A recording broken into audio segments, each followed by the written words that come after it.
ఈత చెట్టొకటి రేపల్లె మూలన పుట్టి రాత్రిళ్ళు పరుండి ఉదయాన నిలచి ఉంటుంది.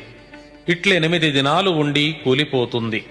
అది మొదలు దేశాన క్షామం పుట్టేను. 1976 శ్రావణమాసంలో గుంటూరు జిల్లా రేపల్లె ప్రక్కన గల ఇసకపల్లి అనే గ్రామంలో ఇది జరిగినది. దినపత్రికలలో ఫోటోలు ప్రచురించారు.